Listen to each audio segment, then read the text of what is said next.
I was that girl that loved the Christmas and the Easter speeches. Okay. I was I was that kid. I was like, give me that speech. I'm ready. What? Where are we doing this? I was chosen like at 9 years old to go represent our ministry on a national convention. And I'll tell you, ever since then, I understood how important it was to how important a platform was, how important it was to be able to communicate your beliefs in Christ and how that could touch and move other people. So I've been passionate about using my voice to encourage and inspire people since I was a little girl. And then I started writing shortly after, so around 12, 13, I started writing and creating poems and writing. I'm a avid writer. So understanding that there was the spoken word and then the written word that has been a part of how I've chosen intentionally to contribute to the lives of people around me and ultimately to the body of Christ. Because, it's sometimes hard to stay motivated when you're not seeing results right away. And that's why people usually like give up pretty quickly. But I knew that I wanted to keep going. And I actually didn't see like big traction on my channel until 2017. So almost 2 years later. Yep. So I just kept going with it. And I started talking about my weight loss journey and health journey on my channel. And it kind of just like took off and made my channel blow up. So, yeah. Oh, that's amazing. I feel like one of the reasons why I do this podcast is to kind of present different, unique careers to people and just kind of show how people can do it. A lot of people don't see it, so that they don't think it's possible. And I think that that's it. First of all, the consistency, but then also doing something that you love, because I think that's what's going to help you remain consistent. Mm-hmm. It's so true. It's so true. And I never really saw it as being a career, if that makes sense. I mean, it's still a very new career. So I would be at work, trying to like secretly like edit my videos and things like that. I remember my boss came up to me one day and said, Paige, I know you work very hard, but like sometimes I walk past your desk and I see YouTube pulled up, and I just don't want anybody else in the office to think that you're not working as hard as I know you are. And I'm like, okay. So it's just so funny now that like this is what I do full time. And I was like getting in trouble for being on YouTube at work. But yeah, it's all full circle. I love it. I mean, not that I'm condoning doing it. However, a lot of us struggle with, having to work the 9 to 5 while trying to pursue a side hustle or a passion. And you have to get it in where you can fit it in. I believe in forgiveness, right? So like the mishaps that I have growing up that have led me to become a comedian, like whether it might be how I grew up, my mom, my father dying, or stuff like that, you have to forgive. There's certain things you can't control, right? Because if you walk around with that bird, you can't get to whatever goal or whatever. Like, I think comedy is like a gift from God. There's so many people that can't even say their name in front of, like in the mirror. So to get up there in front of hundreds of people, or hopefully in the future, we knock on wood, millions of people, and to be private in public is a talent from God. So I have to use this, because if not, I would be selfish. This is not even my gift. This is his gift. So I think when there's comics that say, "Oh, you're holding that grudge," I mean, yeah, that's it's a part of you. It's what makes you. But then it's like, how do you have to grow? You can't. That's like Arrested Development. If you're like 10 years in and you're still like, "Oh man, I'm a comedian because of like all this other stuff," and no, you got to grow. Because that's not gonna be the same material you say in 10 years or 15 years or 20 years. Have you evolved as a person? Yeah, that's good. No, that's really good. I think that comedians have to have a certain sense of vulnerability that is very like, you have to be in tune with your feelings and like observant. I feel like comedians are the most observant people in the world. I would say this: a comedian is a pseudo psychologist and sociologist. We study people all the time. Girl, when I tell my friends, because I have friends that are creatives like myself, whether they're dancers or just super funny and just be having these crazy punchlines and just have the personality for, social media, but not everybody necessarily wants to, and you have to respect that, but I also feel like some try to wait until they have like everything. And I'm like, I recorded my first video on my cell phone. It wasn't tip top tier, but I started, and it's like once you get started, then everything else will come into play, and I think sometimes people place all this pressure on themselves, like everything has to be perfect, like everything. And I'm like, it doesn't, like, it doesn't. And I always encourage anybody, like, don't sleep on social media, like, to grow your business or whatever you're doing. Like, I have my cousin, she's really great at cooking and has a blog site, and I'm like, girl, post some reels, girl, post what you doing, post your recipes. Oh, the lighting. I'm like, girl, you got bomb natural light, girl. If you don't, and you got a top tier camera phone, girl, get you a tripod. You need help, like what? But people be like so waiting for that perfect moment, but it's like you have everything you need, and I really encourage like my friends or whoever is thinking about getting into this, literally just do it, like, and don't worry about what your friends or family what they may think, because if they're not in it, they're not going to understand it. They gonna think, if they don't get how YouTube or social media operates, they gonna look at you crazy. They gonna think you're not doing nothing, like some people don't take what we do serious because they're like, what is she doing? Just because we don't get up and go into an office or, I don't know, working on whatever, PowerPoints for whoever boss, and you know what I'm saying? We not working. Like, oh no, we working, we editing, we putting in time. Sometimes I feel like it take more time to edit than to record. That's the easy part, is recording. Mm-hmm. Okay, like, please, baby, I'm working. Okay, I know I'm not leaving the house like you and doing this, that, and the third. I'm not clocking in or telling my boss, hey, can I take lunch at 12 and stuff like that. Like, but we're entrepreneurs, and I feel like some people just don't respect content creators, and that's just what it is, especially your family if they don't get it, certain friends if they don't get it. Girl, what you doing? Like, oh, okay, like, so. And it's so important sometimes to have that support from family and friends. But hey, if they don't get it, they don't get it. That's why you link up with other creators and YouTubers and content creators, where you be around that circle where they get it, and you bounce experiences, and you exchange feedback, and you guys just kind of have your own tribe because you are the ones that get it. No one else will understand what it's like to be a content creator if you're not in it. So at what point did you realize, I know you said you started documenting your health journey on YouTube. At what point did you realize this could actually be a source of income for me? When I received my first check in the mail. Yes. So I have a video on my channel that I have a love-hate relationship with, and it is about drinking apple cider vinegar. And it's so funny because it was probably, to this day, it's probably the video that I put the least effort into on my channel. I just came home from the gym. I'm like, I'm just gonna make this video really quick, picked up the camera, still looked a mess from the gym. Like I said, didn't put too much thought into it. And that video is my most viewed video on my channel. Wow. I'm not sure what it is now, but I know it was at 13 million views the last time I looked. And that video was viral for over 3 years and was basically paying my rent here in London for the first few years I was here. Yeah, that video alone. Like, one of the purposes of this podcast in particular is to just kind of motivate people to think outside of the box. And I think that especially with our generation and generations before us, we were conditioned rather to believe that that's what you do. You graduate college, you get you a good paying job with benefits, and, hopefully get a pension, and that's just the trajectory of your life. But we are now being open to so many more opportunities where hopefully our children won't have to work as hard as we did, that we'll be able to open some doors for them, that they can have that wealth that we created, the stuff that we see on TV and what we see in other communities, we'll be able to do for our families by stepping outside of the box. I said, Paige, this is the place that you're going to come and continuously step out of your comfort zone. I don't care what it is. Like, if it seems like the right decision, it doesn't matter if it's scary, if it's uncomfortable, we're going to try it and just see what happens. And I have done that every single time, and it's always paid off. So yeah, you just never know like what's going to be on the outside of your comfort zone. The point where, hey, I was in my third or fourth year and I started thinking like, hey, I'm making decent money.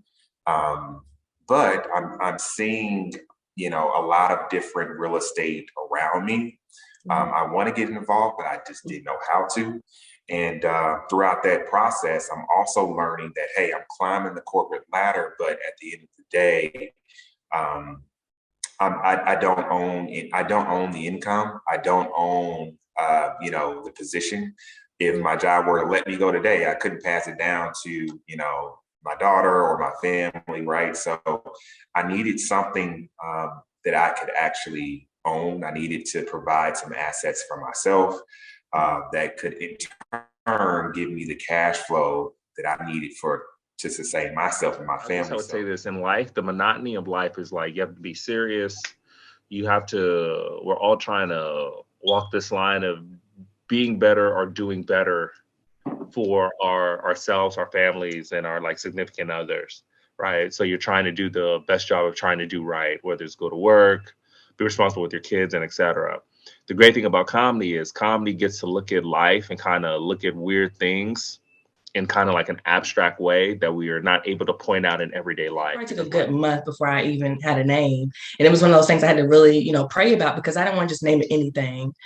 And so I had to really pray about and meditate. And this particular night, long story short, God brought into my spirit the 9 fruits. And I knew absolutely nothing about the 9 fruits. So it was just strange to me that the 9 fruits was brought to my spirit. And the 9 fruits come from Galatians 5:22 through 23. It just talks about our our character development, love, joy, peace, patience, kindness, goodness, faithfulness, gentleness, and self-control. And so I began to look at my Bible, like, what is the 9 fruits? So I'm looking through it and it's giving me that information. And at that moment, the Spirit told me, you're going to be making hair products. And I'm like, okay, Lord, this is kind of strange. I don't think I can make hair products because I'm not a chemist. Yeah. Of course, I do hair, so I know, what's good for your hair, what's not. But just to think of making a formula of products, I don't think I can do that. And so it was like, the Spirit's telling me, you're going to do it and you're going to read your word. That's how you're going to be able to make these products. And so I was like, okay, that's what I'm going to do. But, we fall off. We're not perfect. So there was times where I'm like, I can't do it today. I'm not going to look at my Bible at the product stuff, or try to figure out what he's trying to tell me. I'm just not going to worry about it. And then it came to a point to where COVID hit. And that's when he really started dealing with me, not just with the products, but with myself as well. And so once I really started getting to my word, being at home, not having anything to do, started reading hair books and ingredients that are in the Bible, herbs and plants and things like that. It started coming to me, just flowing, like, this is what you put in it. This is how you make this. There's specific scriptures that have certain herbs and plants already put together in one verse. So it's like, there's your ingredient right there, So yeah, that's how it came about. Yeah, just being obedient, just listening to what the Holy Spirit was telling me, I was able to create these products. Wow, I was going to ask you next, why was faith so important to you in incorporating that into your product? But that answers that right there. Is like, that's the foundation. That's where it came from. That was how it was birthed. So, I feel like when God pretty much gave you the blueprint, He did. And it was in his word, which is amazing. And you can't go wrong with the word. You can't go wrong with the word. Even today, like just the way the world is today, it's written in the word, And so it just amazes me that all these herbs and plants and stuff are there for us, So like you said, it's just a blueprint that was already there for me. And that's a whole nother word right there. Like, so if we are talking about the tools that are needed or the tools that have been used to empower a new generation of intercessors, I would say being able to see the person and love the person beyond any Christian expectation, being able to see the gift of God that is inside of them, allowing people to be human, allowing individuals to grow, but then also nurturing the gift that God has placed and calling them forward by being an example, calling it forward by creating a safe space for them to use it, calling them forward by allowing them to see that they are needed and expected to answer a call of God that is on their lives. That's a word. That's a whole word, because I feel like, and I'm even guilty of it now that with the generation coming after me of Right, exactly. judgmental, or Yes. like, why do you do things this way? This is a better way. And being able to look through their lens, you know, and seeing them for who God created them to be. We have to. It's so necessary, because if we just preach at them and tell them this is the way, they're not. This is the standard. This is the way. It's going to be in one ear and out the other, you know. But for you to be able to see them, you know, and see them through God's lens, you know, He created them, and see them through with His love and His light, then you can actually maybe, you know, foster them in the right, you know, into who they could, their full potential, you know. I think that, man, like if you can really look beyond your own, I think one of the biggest things with people, and this is of all ages, is accepting people who are different from them, you know, and realizing that there are gifts within that, you know, like God didn't make any two people the same. And we see so much of that on social media now, with all this critique of how people behave, because it's not what they would do. You know, and it's like, that person isn't you. Know me. Right. I'm not you. And you don't know me well enough to judge my actions by one incident. Thing in the word, you know. Yes. Looking for, I think a lot of the time we complicate it. We look at the Bible and we're like, we don't speak in that, you know, terminology, that language anymore. But there's so much in it. If you like really want to receive, you can receive, you know. Exactly. Like, so much when we talk about like just trying to figure out life, trying to figure out the next step and what we should be doing, it's right there. I know so many times I just opened the Bible to a page and it just was what I needed, was underlined right there in front of me. Yes. Like, and God will give you the interpretation for when you need it. Yes, absolutely. You can hold that in your spirit and it'll come out the time that it needs to come out. My creative process is a lot of writing. There's so much to creating this tactile object that starts with so many notes, that starts with sketches. I compartmentalize. I use Pinterest a lot to just gather research. And that's how I help, you know, process what it is that I'm trying to say. I rarely kind of just start in on a project and then, you know, build as I'm going. I really take a long time to say, okay, what's the collection I want to create? What's the story that I want to tell? What are the colorways? Who am I talking to? What are the words and the buzzwords around this that I'm feeling? How am I, you know, want to stretch myself in this project? And then I write a lot of like kind of mini stories, if you will, because I do like to see furniture as kind of living objects. They're objects you live with, that take up your space, that can make you, you know, feel a kind of way just upon interaction with them.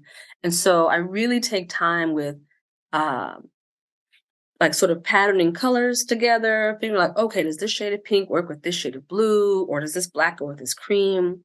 Before I even go and, you know, buy furniture or buy fabric, because once the idea has crystallized, I just take off and I can finish a piece of furniture, you know, within a day, because I've done weeks worth of that research leading up to it to make sure this is the vision. And if I'm tweaking as I go along, that's fine. But I still have a sense of like, this is the direction I'm taking this chair in. This is the story that I'm telling with it or with the space, versus like, you know, I just kind of do a little bit of this here, a little bit of that there. I find if I work in that way, I'm wasting so much money buying new materials or wasting materials. So it's the research, it's the writing, it's the getting clear about what it is that I'm trying to say with this object or with this space or with these, you know, multiple pieces, before I can even go out and gather the materials for them. And the, you know, the process too is sometimes it'll take, you know, it'll be months between doing any particular work. Like my last chair project, the 8x8, I conceived of that in May, I would say, of this year. and I started working on everything in June. I didn't finish it until October, I want to say, because so much of that was thinking about what are the colorways for these projects? What are the fabrics? What do they look like? What's the story? Who am I talking to? What am I sharing? And once I got those fabrics, at least 4 of those chairs I was able to do in a day because it just crystallized that much, even with all the details and all the little, jewels and studs that are on them. I see the idea clearly because I've given myself time to work through it on paper. Yeah. I think that's vital in any creative process. When you think of like even screenwriters will do storyboarding before they actually start writing, or they'll outline and flesh out the characters before they actually put pen to paper, put keys to the computer. I think that a lot of people on the outside looking in, they just see the finished product and don't think about that creative process, like you said, taking months to actually come to see it come to fruition. So I think the ones that are, or the creative projects that are like that speak to people the most are the ones that are fleshed out in that way. Yeah. And that preparation, and that's with anything. Anything, like preparation is so important. You think back to like grade school and how we had to write outlines before we could write a paper, right? Exactly. It's so much of like the energy of how you created this thing, even if people don't see, how you were creating that stuff. And I admire folks who, set up their cameras to record the process. I used to do that. And it really prolonged the process for creating, because I'm like, oh, shoot, I got to turn here. Then I got to redo this stitch so you can get this angle. And I just decided that I didn't want to work that way anymore unless I get someone in the room with me who will, do all that. But otherwise, it takes me out of my creative process to try and document it at the same time. And so I notice how it resonates differently with people when I do have, an extended process around creating something, and folks are like, man, I don't know how you did that. They're just really observing all the different details. It feels really validating, to have people respond to your work, because even if they don't know the timeline, like they know there was a timeline here. There was a whole process that went into making it look flawless or clean. And you're like, you want to know what that process is, but just the understanding that it didn't happen overnight is me really, validating. I think a lot of the time we complicate it.